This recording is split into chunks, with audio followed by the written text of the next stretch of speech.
এই এই বুড়ো আর নবীন মিলি মানে ঢাকনি দেওয়া মধু, বুঝছেন? ঢাকনি দেওয়া মধু।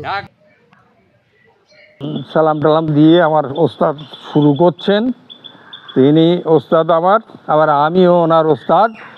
এই এই বুড়ো আর নবীন মিলি ঝিলে আমাদের এই মৌমাছি নিয়ে একটা কর্মযজ্ঞ আছে, এর নাম হচ্ছে সাদ্দাম। ভিডিও তো করছি এখন। এটা দেখেন, এই দেখেন, এই যে তোমার হাত দিয়ে ধরার কোনো দরকার নেই, তুমি ওখানে বসো। এই হলো সাদ্দাম, এই যাকে দেখছেন এর নাম হচ্ছে সাদ্দাম। এই মৌমাছি নিয়ে দীর্ঘ এর পথ চলা, এতদিন মোটামুটি বাসাতেই করতো, তারপরে এখন মাঠ পর্যায়ে প্রচুর পরিশ্রম করে এবং অনেকগুলো বাক্স, তার 100-এর কাছাকাছি বাক্স আছে। তো সে আমার সঙ্গে বেশ একটা সম্পর্ক, চাচা ভাইপুর সম্পর্ক আমাদের। তো সাদ্দাম মধ্যে মধ্যে আমাকে সাহায্য করে। সে আজকে এসছে, এতদিন ছিল মাঠে, এখন ওর বাক্সগুলো নাকি শুনছি লিচু বাগানে ঘুরে বেড়াচ্ছে। তা ওর আরেকটা অ্যাসিস্ট্যান্ট আছে, সে লিচু বাগানে এইগুলো নিয়ে কাজ করছে। আর এখানে দেখেন ও কীভাবে মধু কালেকশন করে, দেখেন, এই দেখেন। হ্যাঁ, সাদ্দামের যে একটা ইয়াং ম্যানদের একটা বোঝেন না, ইয়াং ম্যানদের একটা কাজ কারবার। আমি হচ্ছি বুড়ো, আমি দেখেন আমি তো বুড়ো, আমার বচন সার এখন, বুঝছেন? আমি এখন কিছু করতে পারি না, আমি আসলে পেরে উঠি না। এই দেখেন হ্যাঁ, মধু এই দেখেন, মধু, সুন্দর মধু। এটা আমি আপনাদের জন্য করছি। সাদ্দামও বললো চাচা করেন একটা ভিডিও, আপনি যদি টুকটাক ভিডিও করেন তাই বলে ঠিক আছে রে বাবা, আমি ঝাল সড়কি নিয়ে আসি, লেগে যাই দুই চাচা ভাইপো। এখন দেখেন এইভাবেই মধু আমার বাসা থেকে আজকে সংগৃহীত হচ্ছে এবং এবার ভরপুর চাগুলো একেবারে টইটম্বুর দেখেন, একদম মধুতে আদ্য পান্থ ঠাসা। হ্যাঁ, আমাকে বেশ উৎফুল্ল মনে হচ্ছে না, আমি ধারা বিবরণ দিচ্ছি আপনাদের। বেশ উৎফুল্ল মনে হচ্ছে, কেন মনে হচ্ছে বুঝতে পারছেন? এই বাক্সটায় আশা অনুরূপ সাফল্য এসেছে। এই বাক্সটায় প্রচুর মধু। দেখেন বাদ নেই।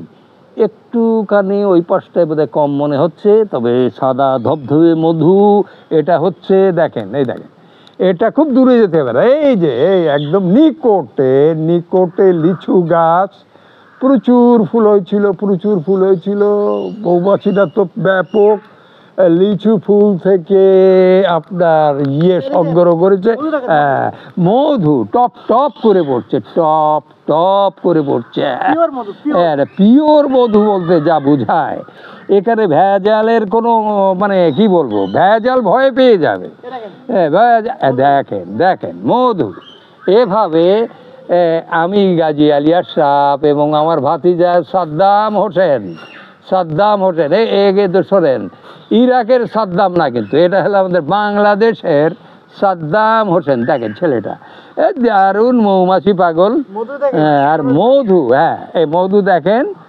আর আপনারা সাদ্দাম যেহেতু ব্যবসা ভিত্তিকভাবে মৌমাছি পালন করে এবং মাঠে ঘাটে কালেকশন করে, এই ছেলেটির কাছ থেকে আপনারা মধু সংগ্রহ করবেন, একদম পিওর মধু ইনশাল্লাহ। ও তো ইনশাল্লাহ ওসব হারাম খাওয়ার মতন ছেলে না। আমি ওকে যতদূর জানি, অনেক দিন থেকে ওকে জানি, ওকে ভালোবাসি আমি প্রচুর। তো সাদ্দামের কাছে মধু কেনার চেষ্টা করবেন। ওর হদিস না পেলে আমি গাজী আলী আশরাফ, আমার সঙ্গে যোগাযোগ করবেন। আমি সাদ্দামের যে একেবারে অর্গানিক খাঁটি মধুটা আপনারা যাতে পেতে পারেন, সে ব্যবস্থাটা আমি করে দিতে পারবো ইনশাল্লাহ। কেন আমার ভাতিজার মধুর ব্যবসার স্বার্থে আমি এটা করে দেব। আমি এতটুকু তো ওর জন্য করতেই পারি, আমি করব। তবে এই যে মধু আপনারা দেখছেন, এর এক ফোঁটা মধু সাদ্দামও পাবে না, আপনারাও পাবেন না। এর মালিকানা শুধু গাজী আলী আশরাফের, বুঝছেন? আমি যে দীর্ঘদিন ধরে আপনাদের এই মৌমাছি পাইলে আসছি, প্রায় 46-47 বছর আমার জীবনে আমি মধুমাছি পালন করি। তো মাঝপথে সাদ্দামের সঙ্গে আমার একটা মাখামাখি, এটা মৌমাছির সূত্র ধরে, অন্য কোনো কিছু না। আমাদের সঙ্গে গভীর সম্পর্ক যেটা গড়ে উঠেছে সেটা হলে মৌমাছি কেন্দ্রিক। তো এটা আমি এখন ও আসলো একটু বেলা করেই আসলো, একটু সকাল সকাল আসলে ভালো হতো। তো এখন হ্যাঁ মধু তো হবে রে বাবা, মধু তো হবে। আর আমার বাড়িতে গাছ আছে না, আমার বাড়িতে গাছ না থাকলে কিন্তু এত কালেকশন বাড়িতে বুঝি হয় না, হয় না। তা আমার 1.5 বিঘা জায়গার উপরে প্রচুর গাছ আছে, আমের মুকুল, তোমার এর পাশে মেহগনি গাছ আছে, সেখানকার তো হবে কিছুদিন পরে। তারপরে আমার তো এই কমলা গাছের থেকে মধু কালেকশন হয়েছে, এই যে দেখেন ফুল। তারপরে অনেকে বলে যে এই মধুটা নাকি কি ভেজাল, বক্সে মধু। এটাই যদি ভেজাল হয়, আর এই সাদ্দাম যে ছেলেটা এ একদম মানে কি বলবো, মধুর ব্যাপারে এ কোনো দিন এর আমি 2 নম্বরের কোনো মানসিকতা দেখিনি।